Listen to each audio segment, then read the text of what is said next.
We welcome to our International Journalism Week our next guest, Richard Roth, who has arrived from a 6-hour trip from Doha in Qatar. He worked as an editor at the Wall Street Journal. So, Richard, thank you very much for being here. The floor is yours. Thank you. It's tried to go its own way, it seems to me, and in the way that it's covering things that, frankly, that the networks in the United States certainly don't cover. It's on full-time news. If you watched full network news in the U.S., it's 24-hour news, like CNN. They spend a great deal of time doing celebrity news and the weather, and of course Al Jazeera does the weather, but they don't break away for celebrity news and stuff. They have serious world news all the time. It just seems to me the networks that I know anyway in the U.S., and I think most of CNN is the principal 24-hour one. It's not all serious news all the time, and Al Jazeera is. I think it'll depend as the Arab Spring unfolds more, and we get these people who are elected. Now, the elections are tending to be they're tending to elect Islamists in these places, and I don't know what that's going to mean, but there are elections anyway, and people understand that you can't have democracy without a free press. And if they want democracy, the press is going to become much more free.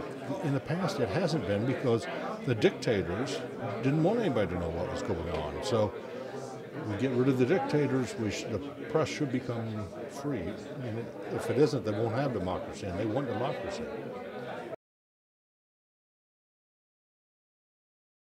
I guess there are several differences that I would note. First of all, their English isn't as strong, and we have to spend a lot more time with Qatari students teaching them American-style English.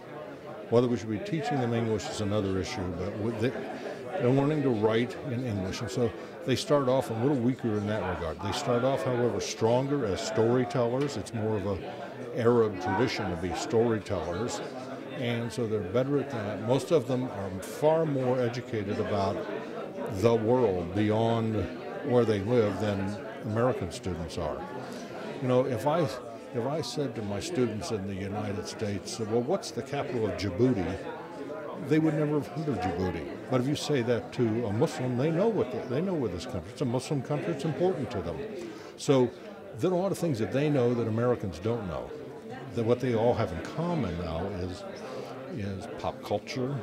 You know, that's worldwide. Everybody sings the same songs, and you know, while some people believe the Muslim tradition is that that music is forbidden, it is in fact not, and these kids don't buy into that. They read the same magazines, sing the same songs, watch the same movies as American students. Some stories. I mean, and all these students, unlike most American students, speak multiple languages. You know, I've got one student who speaks 7 languages. Others all speak at least 3, I think. So there are differences, good and bad.